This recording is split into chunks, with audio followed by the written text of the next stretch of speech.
Bienvenue dans le débat. Kim Jong-un, Vladimir Poutine. La rencontre a lieu au cosmodrome russe de Vostochny. C'est à l'est de la Russie. Les deux dirigeants ont commencé par visiter un site d'assemblage et de lancement de fusées. Puis ils se sont entretenus lors d'un déjeuner. Le tout filmé, vous allez le voir, par la télévision russe. Kim Jong-un a déclaré que son pays ferait des liens bilatéraux avec la Russie. Sa priorité absolue, a-t-il dit. Poutine a évoqué des perspectives de coopération militaire avec la Corée du Nord. Au même moment, la Corée du Nord a lancé ce matin 2 missiles balistiques de courte portée de la zone de Sunan en direction de la mer de l'Est, suscitant bien sûr des réactions du côté de la Corée du Sud et du Japon. Alors, quelle est la nature de la coopération de la Russie et de la Corée du Nord? Ont-ils signé un accord militaire comme le soupçonne Washington? Quel pourrait être l'impact d'un tel accord sur la guerre en Ukraine? Kim Jong-un est-il un allié de Poutine dans sa confrontation avec l'Occident? La Corée du Nord devient-elle finalement un acteur majeur dans un monde multipolaire? Voilà les questions que nous allons poser à mes invités. J'ai le plaisir d'avoir Emmanuel Véran à mes côtés. Bonsoir. Bonsoir. Vous êtes géographe spécialiste de la Chine contemporaine. Bienvenue à vous parce que la Chine est bien sûr impliquée dans toutes ces alliances. En face de vous, nous avons le général Dominique Trinquant qui est avec nous ce soir. Bonsoir. Bonsoir. Expert militaire, ancien chef de la mission militaire française auprès de l'ONU. Bienvenue. Et puis Thierry Volton est avec nous. Bonsoir. Essayiste et spécialiste des régimes communistes et post-soviétiques. Bienvenue. Nous avons avec nous également Barthélémy Courmont. Bonsoir, professeur à l'Université catholique de Lille. Vous êtes directeur de recherche en charge du programme Asie-Pacifique à l'IRIS, auteur de Géopolitique des mondes asiatiques. C'est 40 fiches illustrées pour comprendre le monde. Bon. La rencontre Kim Jong-un et Vladimir Poutine elle a donc eu lieu au cosmodrome russe de Vostochny. Poutine a dit voir des perspectives de coopération militaire avec la Corée du Nord. On va d'abord faire un point en images avec Nabia Makloufi. Reçu avec tous les honneurs par le président russe, Kim Jong-un profite du déjeuner pour faire l'éloge de l'armée russe en Ukraine. Nous sommes convaincus que l'armée et le peuple russe remporteront une grande victoire dans la juste lutte pour punir les groupes malveillants qui poursuivent leur hégémonie et leur volonté d'expansion. Arrivé à bord de son train blindé, le dirigeant nord-coréen a d'abord fait escale ici au cosmodrome de Vostochny. Il visite la base de lancement. Moscou serait prêt à aider Pyongyang dans le domaine spatial et balistique. Les images de cette rencontre sont largement diffusées. En revanche, pas un mot sur l'entretien plus discret loin des caméras. Seule cette phrase prononcée en public par Kim Jong-un. La position ferme de notre gouvernement consiste à donner la priorité aux relations entre la Corée du Nord et la Russie. Nous en ferons la première des priorités de notre politique étrangère. Une volonté de renforcer les liens de part et d'autre. Kim Jong-un est d'ailleurs invité à Vladivostok pour une démonstration militaire de la flotte russe du Pacifique. Le président Kim a un programme chargé. Il prendra encore l'avion d'ici à Komsomolsk-sur-Amour où il visitera des usines produisant des équipements aéronautiques, civils et militaires. Selon Washington, ce sommet exceptionnel pourrait déboucher sur un accord de vente d'armes pour soutenir l'offensive russe en Ukraine. Général Trinquant, alors justement, est-ce qu'il s'agit d'un accord militaire? Rien à filtrer, mais à votre avis, c'est vrai que les Américains ont l'air de le soupçonner. On sait que la Russie a besoin d'armes, elle manque d'obus dans la guerre en Ukraine. C'est ce que j'appelle plutôt un accord d'armement qu'un accord de défense. C'est-à-dire que la Russie a besoin, bien sûr, d'obus. Il faut se rappeler qu'il y avait une visite du ministre Shoigu en Corée du Nord et que probablement le dictateur nord-coréen voulait arriver au niveau de chef d'État. Ils n'ont pas discuté avec un ministre. Donc il y a eu probablement des préalables lors de la visite de M. Shoigu. Et là, cette visite à hauteur de chef d'État est faite pour mettre en place un dispositif. Alors, il y a plusieurs choses. Militaire ou pas? C'est un peu ça la question qu'on se pose. Parce militaire, oui, de l'armement, c'est forcément militaire. Mais ce que je veux dire, c'est pas l'armée coréenne et l'armée russe. C'est l'industrie coréenne qui fournit des obus, en particulier les obus, qui sont de même calibre, 122, 152 et Rocket 122. Mais aussi, ce qui peut être intéressant, du personnel pour travailler dans les usines. Parce que les Coréens peuvent travailler 7 jours sur 7, 24 heures sur 24, il n'y a pas de problème, et pourraient travailler en Russie. Alors que la Russie, aujourd'hui, a des difficultés à trouver des gens pour travailler dans les usines, tout simplement parce que soit des gens sont partis, 1 million de Russes, rappelons-le, ont quitté la Russie, mais aussi la mobilisation fait qu'il y a un certain nombre de gens qui sont sur le front, et c'est là où il y a des usines d'armement, c'est-à-dire dans l'est de la Russie, qu'il y a un manque de main-d'œuvre maintenant. Emmanuel Véron, alors les besoins de la Corée du Nord, c'est plutôt la technologie de pointe avec pour ses satellites. Il a une ambition spatiale importante, manifestement, Kim Jong-un. Et là, on a vu Vladimir Poutine lui montrer un peu à quoi ressemble cette base, qui est en fait une base spatiale, me semble-t-il. Et donc, effectivement, il va lui vendre des technologies. Alors, il va lui vendre ou il lui transférerait, tout ça est au conditionnel, et probablement que les administrations et les acteurs américains laisseront... pas fuiter, mais en tout cas diffuseront un certain nombre d'informations qu'ils réussiront à rassembler, à capter, etc., sur le périmètre, si je puis dire, des technologies qui seraient transférées, achetées ou pas, de la Russie vers la Corée du Nord. Vous évoquiez effectivement ce site de lancement en fait de fusées. Ça renvoie à quoi? Ça renvoie à l'obsession du régime nord-coréen sur son programme balistique et de l'autre côté le programme nucléaire. Les deux vont de pair pour donner une stature internationale à Pyongyang, au régime nord-coréen, pour le placer en face-à-face direct avec Washington. Et on voit bien là une forme de triangulation stratégique qui est en train de se mettre en place, ou en tout cas de se renforcer, à savoir triangulation Moscou-Pyongyang, et puis un acteur discret qu'on n'entend pas, qui a eu, par un entrefilet diplomatique, le fait de dire on va considérablement renforcer notre relation amicale avec la Corée, à savoir Pékin, le Parti communiste chinois, la Chine. On va revenir justement sur ce lien avec la Chine. Avant cela, Thierry Volton, historiquement, on voit que la guerre en Ukraine finalement les rapproche, la Russie et la Corée du Nord, mais enfin ils ont des liens tout de même anciens. Mais alors, c'est intéressant parce que dans le toast qu'a porté Poutine lors ce déjeuner que nous avons vu, là, il a dit exactement un vieil ami vaut mieux que 2 nouveaux amis. Donc ça veut bien dire qu'effectivement, entre la Russie et entre l'Union soviétique, disons, et la Corée du Nord, c'est une vieille amitié, d'autant plus que n'oublions pas que le régime coréen au Nord est arrivé grâce à l'armée rouge soviétique en 1945, et que Kim Il-sung, qui est le grand-père de Kim Jong-un aujourd'hui, est venu dans les fourgons, je pourrais dire, de Moscou pour prendre le pouvoir en Corée du Nord. Et en plus, il y a une rencontre en 2019 entre Poutine et Kim Jong-un avec oui, Vostok. Bien sûr. Donc c'est ancien. Donc c'est ancien. Il y a une véritable connivence, je dirais, politique, même si évidemment Poutine ne se réclame plus du marxisme-léninisme comme Kim Il-sung comme Kim Jong-un continue à se réclamer du marxisme-léninisme. Mais de fait, ils ont une connivence idéologique parce que d'où vient Poutine, et puis des intérêts communs quand même face à l'Occident. Mais ça, c'est un problème que nous allons sans doute avoir plus tard. Barthélemy Courmont, est-ce qu'on assiste justement, c'est ce que vient de mentionner aussi Emmanuel Véron, à une sorte d'axe Moscou-Pyongyang-Pékin? Je vais vous faire réagir à ce qu'on a entendu aujourd'hui de la part du porte-parole du ministre chinois. La visite du dirigeant nord-coréen en Russie est un arrangement entre la Corée du Nord et la Russie et concerne les relations entre ces deux pays. La Chine et la Corée du Nord sont des voisins amicaux reliés par des montagnes et des rivières. À l'heure actuelle, les relations entre les deux pays se développent bien. Les deux parties mettent en œuvre l'important consensus atteint par les dirigeants des deux pays, approfondissent les échanges et la coopération dans divers domaines et promeuvent un plus grand développement des relations bilatérales. Donc qu'est-ce que ça veut dire? C'est la porte-parole du ministre des Affaires étrangères, Barthélemy Courmont. Elle donne un peu son blanc-seing à cette rencontre. Est-ce qu'il y a effectivement un axe plutôt à 3 qu'à 2? Alors, je n'aime pas trop le terme d'axe pour qualifier cette relation, parce que l'axe nous renvoie à une forme d'alliance, à quelque chose de beaucoup plus profond, qui pourrait notamment impliquer une participation et de la Corée du Nord et de la Chine dans la guerre en Ukraine. Je crois qu'on assiste davantage à une convergence d'intérêts, une convergence peut-être de calendrier aussi. Il sera important de revenir sur la relation intercoréenne qui joue un rôle très important dans l'événement d'aujourd'hui.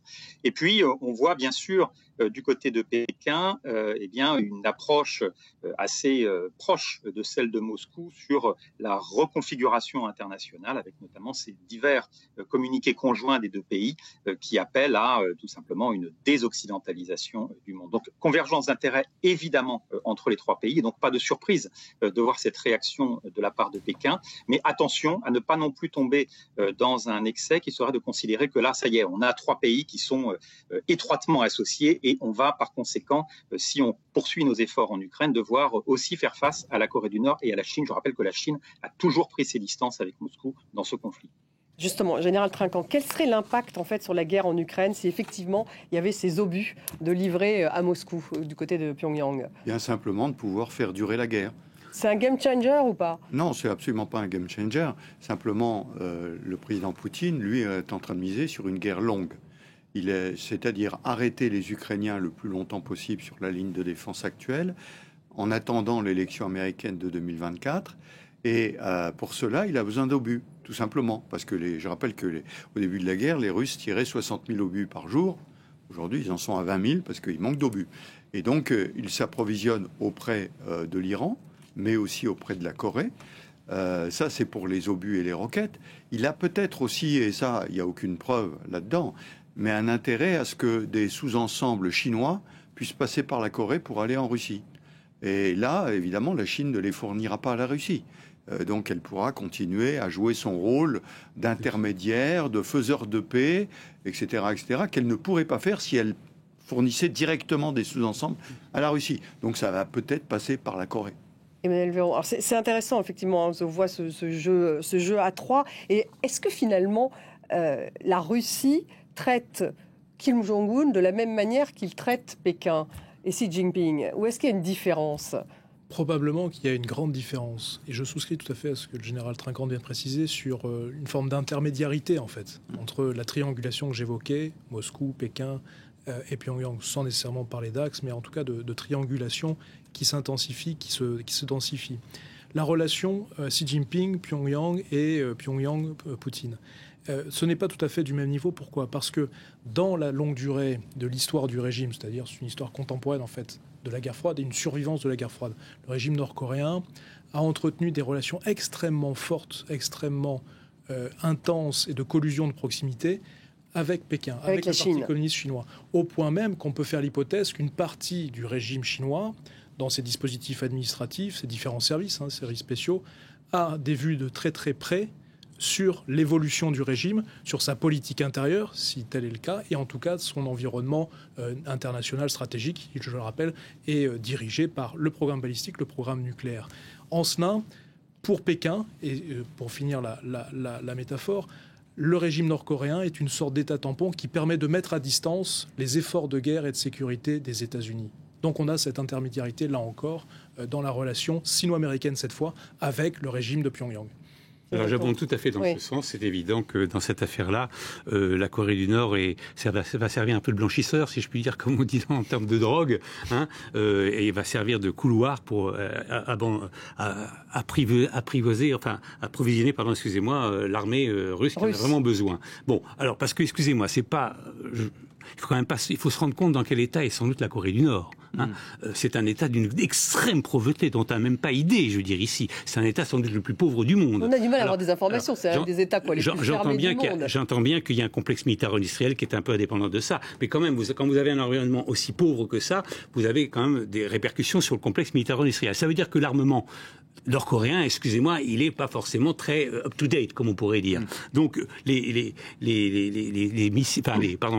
obus qui vont être livrés sont des vieux obus qui sont très utiles parce qu'ils sont au même calibre et de toute façon ça va servir, mais au bout d'un moment, il n'y en aura plus. Par contre, derrière, la Chine, qui elle est une vraie puissance militaire et qui elle est très performante. Donc, par ce canal-là, c'est très malin comme situation. Par ce canal-là, évidemment, je pense que Poutine peut avoir des approvisionnements pendant un certain temps, étant entendu que l'objectif, c'est d'attendre en tout cas l'élection européenne, l'élection américaine, je veux dire, de novembre prochain. Barthélémy Courmont, vous êtes d'accord? Et est-ce que finalement la Russie pratique les mêmes prix lorsqu'elle vend du pétrole, par exemple, à la Chine et à la Corée du Nord, ou est-ce qu'elle va le baisser peut-être son prix lorsqu'il s'agit de Pékin et peut-être pas lorsqu'il s'agit de Pyongyang?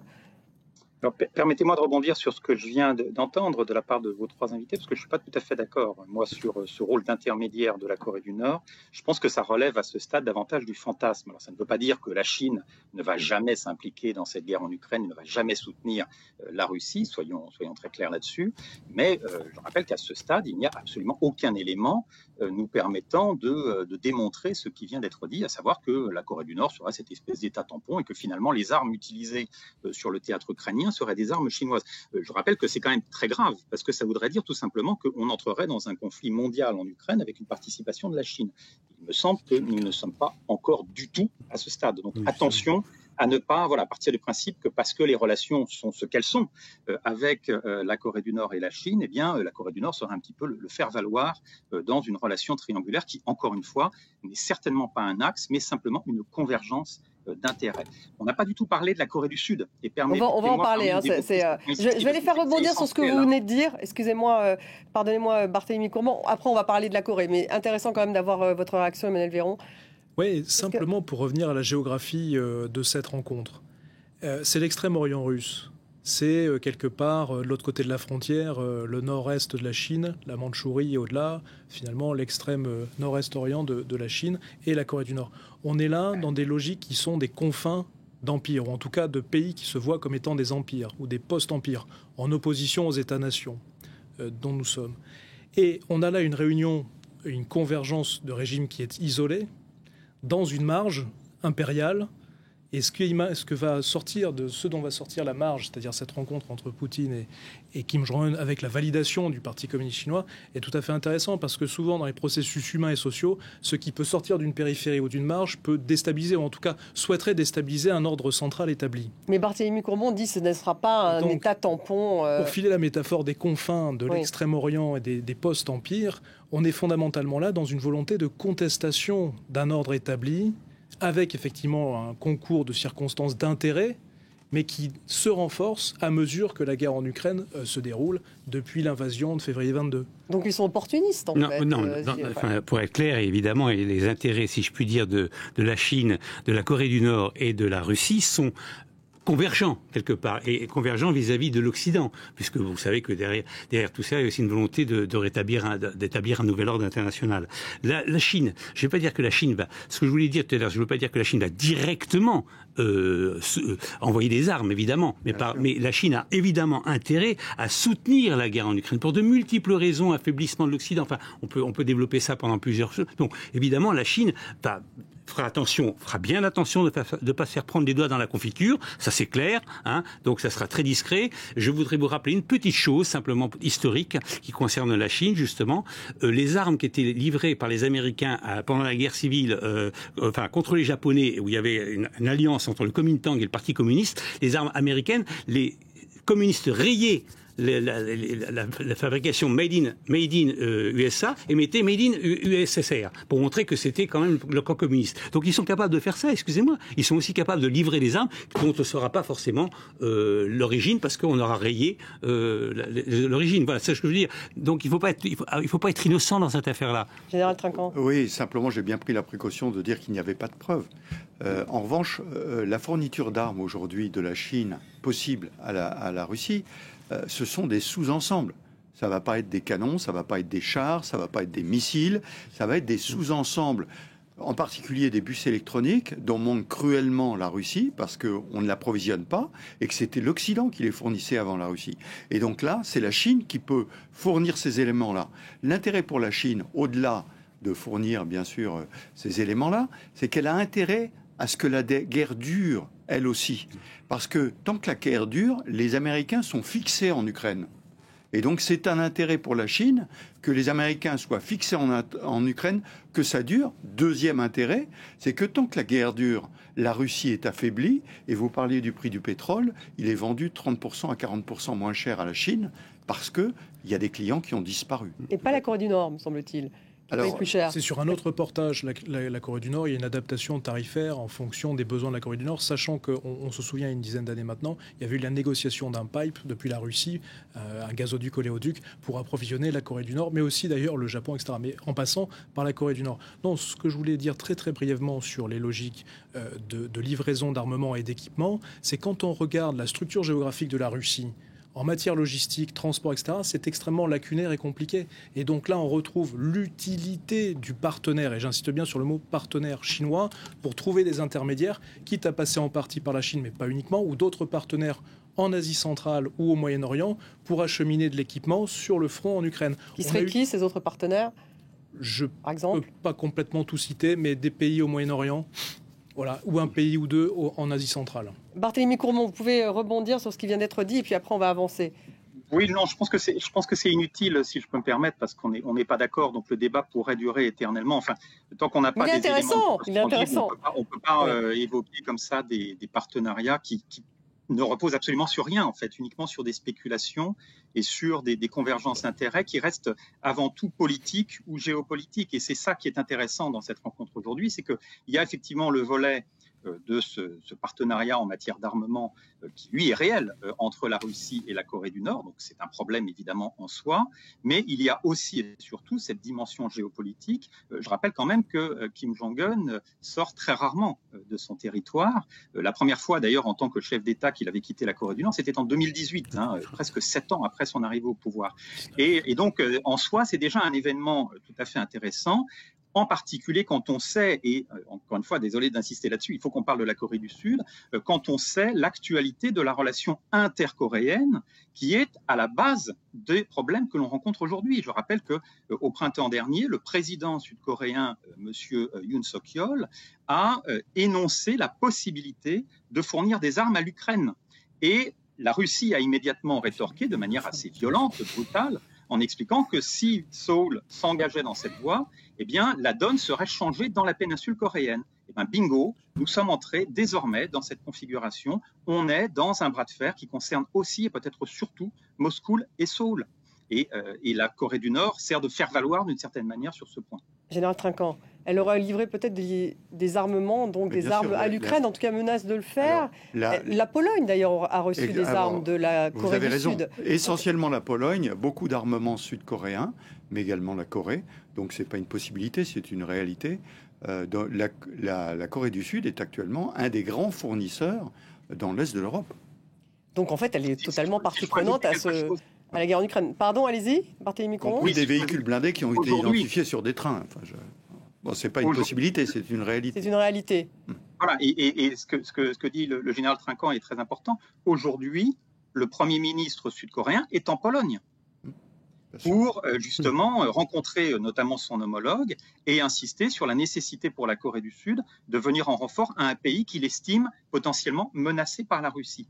Donc on ne livre pas pour l'heure, encore une fois, sous réserve de savoir si on peut effacer la provenance des armes ou quoi, mais on ne livre pas côté sud-coréen des armes directement à l'Ukraine, mais on en livre déjà dans des proportions extrêmement importantes à plusieurs partenaires proches de Kiev, en particulier la Pologne. Et donc on est dans une situation qui, bien évidemment...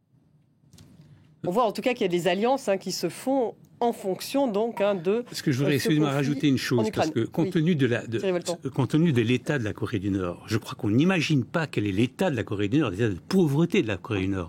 Alors je sais bien que dans un pays communiste, en général, le complexe militaire industriel est préservé, etc. Mais on a quand même besoin dans une industrie de quelque chose qui fonctionne. Ça veut dire que on ne peut pas fantasmer sur la Corée du Nord qui livrerait des armements extraordinaires à la Russie. En vérité, la Corée du Nord est très pauvre et elle est aussi très pauvre militairement, même si elle est riche militairement par rapport à la pauvreté de la population, ce que je veux dire. Oui. Donc il faut relativiser un peu tout ça. La Corée du Nord n'est intéressant, à mon avis, dans cet accord, que comme le disait mon voisin, par rapport à la Chine, qui est évidemment, lui, vraiment un réservoir formidable. On vous a bien compris. On va avancer, parce qu'au même moment, donc aujourd'hui, la Corée du Nord a lancé 2 missiles balistiques de courte portée de la zone de Sunan en direction de la mer de l'Est. Ça a suscité bien sûr des réactions du côté de la Corée du Sud, justement, et du Japon. Et on va écouter le porte-parole du gouvernement japonais.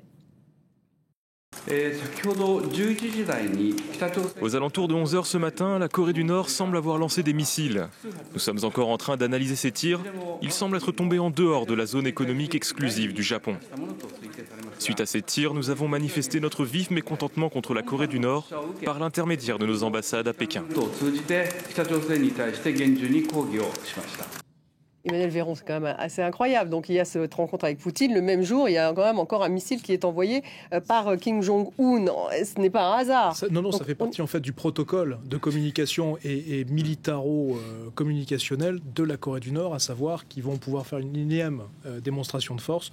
On pourra rappeler brièvement que les dernières années, là, 2020, 2021, Covid et post-Covid 22 et 23, sont des années records en matière de lancement de ces armements-là, à la fois pour les tester, montrer à l'ennemi, puisqu'on est bien sur ce champ lexical local-là depuis la Corée du Nord qu'on a ces capacités, qu'on progresse progressivement. On revient au script, à savoir cette obsession du régime de Pyongyang pour sa survie, programme balistique, programme nucléaire. Et pourquoi, et c'est très bien d'avoir montré les mots du porte-parole du gouvernement à Tokyo, parce que s'il y a bien deux voisins qui sont particulièrement au courant de ce qui se passe en interne du régime et sur l'évolution militaro-stratégique et d'insécurité dans la région, c'est bien sûr, le voisin sud-coréen qui déploie la plus grande inquiétude parce qu'ils savent pertinemment ce qu'il y a, et c'est pas simplement des cris d'orfraie, et bien évidemment le voisin japonais qui voit depuis des décennies tomber des missiles, des équipements militaires, avec tout un tas d'équipements dedans, près de ses côtes, ou en tout cas dans son environnement régional proche, si ce n'est pas son territoire maritime.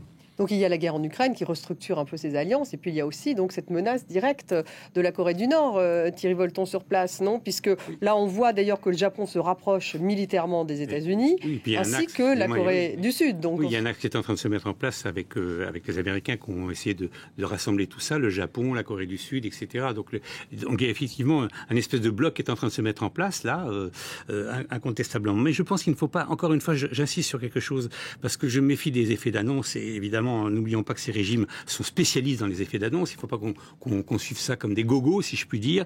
Les tirs de missiles nord-coréens sont évidemment marqués. Ils ont une certaine progression technologique, j'entends bien, mais la Russie aussi avait une très grande progression technologique pour la conquête de la Lune, pour d'autres choses. Et on s'est aperçu au moment où le système s'est effondré que c'était finalement, il y avait ce système, il y avait cette technologie qui existait, mais le reste du système, excusez-moi, était en ruine. Donc il y a une vulnérabilité plus forte. C'est lié. On ne peut pas déconnecter totalement la technologie en Corée du Nord avec la réalité de ce qu'est ce pays. Donc il ne faut pas non plus fantasmer sur la capacité de la Corée du Nord d'aller aider la Russie. C'est ça que je veux dire. Oui, je pense que tout ceci fait partie d'un plan de communication, y compris le lancement des missiles. Et il ne faut pas qu'on soit naïf devant ça. C'est pas un game changer, comme on le disait tout à l'heure. C'est un grand plan de communication dans lequel le dictateur nord-coréen en tire beaucoup d'avantages parce qu'il se met en lumière, il se met à hauteur du président du président russe, et en même temps il provoque une réaction à Pékin qui parle de ça. Donc c'est vraiment de la communication. Pour lui c'est extraordinaire, parce que faut bien voir, comme vous connaissez mieux que moi, mais la Corée du Nord, le peuple nord-coréen, ils disent on a un leader qui est absolument fantastique. Regardez, il discute avec les grands. Voilà ce que ça veut dire. Mais à l'inverse, de mon point de vue, ça montre la vulnérabilité de la Russie.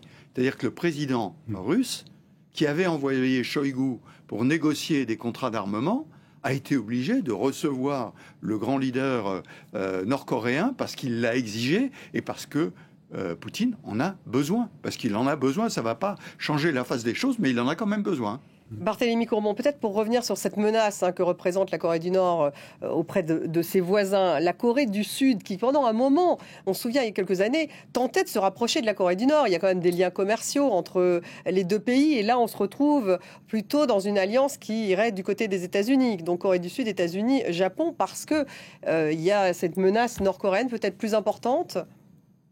Non, c'est pas tant lié à l'évolution de la menace nord-coréenne, qui finalement est restée à peu près la même depuis 30 ans maintenant, donc il n'y a pas de changement de ce côté-là.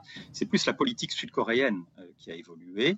Vous évoquez la présidence de M. Moon Jae-in, qui est le prédécesseur du président sud-coréen actuel, qui a fait un mandat de 5 ans non renouvelable, puisque c'est la constitution sud-coréenne qui définit les termes ainsi. Et lui était effectivement favorable, à partir surtout des Jeux de Pyeongchang en 2018, à un dialogue renforcé avec la Corée du Nord. Il y a eu des rencontres d'ailleurs très symboliques entre les deux dirigeants. Il y a eu aussi les rencontres avec Donald Trump. Il y avait déjà eu à l'époque une rencontre avec Poutine, et puis des rencontres avec Xi Jinping. Enfin, on était dans une espèce d'atmosphère un petit peu de lune de miel qui était orchestrée de manière assez habile d'ailleurs par Séoul.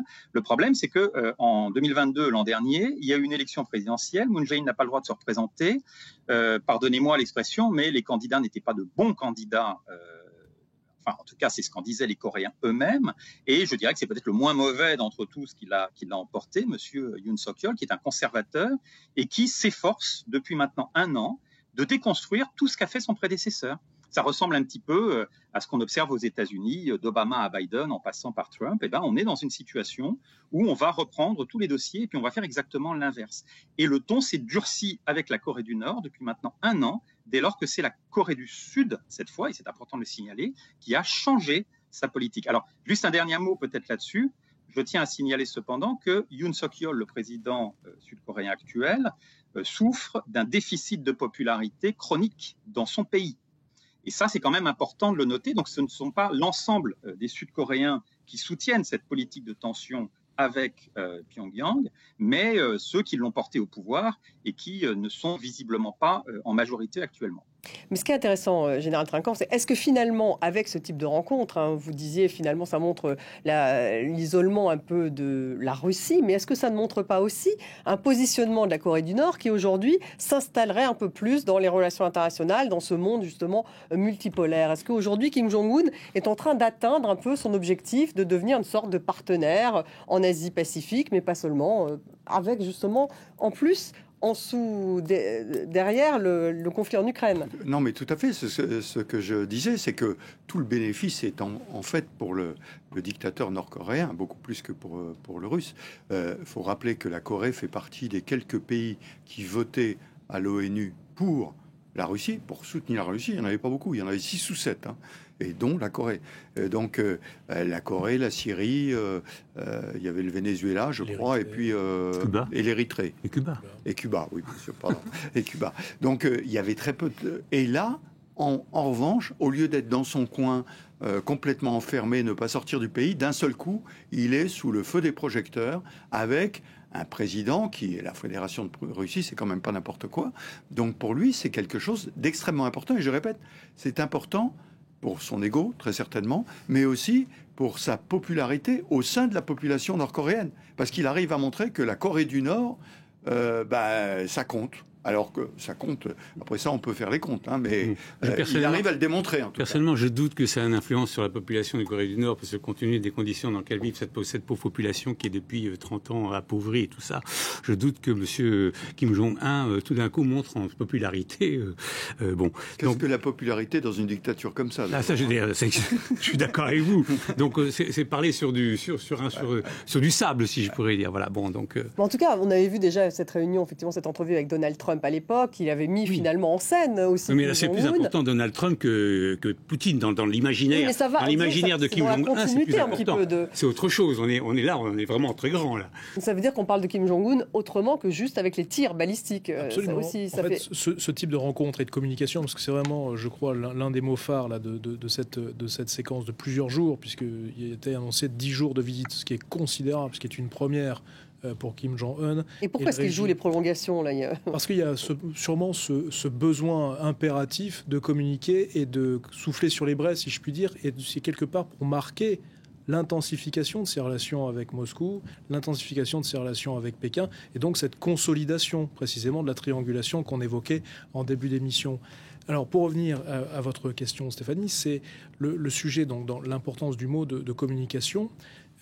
Dans le protocole, on voit la rencontre avec Poutine, le site de lancement, les missiles coréens qui sont lancés, et on n'est qu'au début du séjour.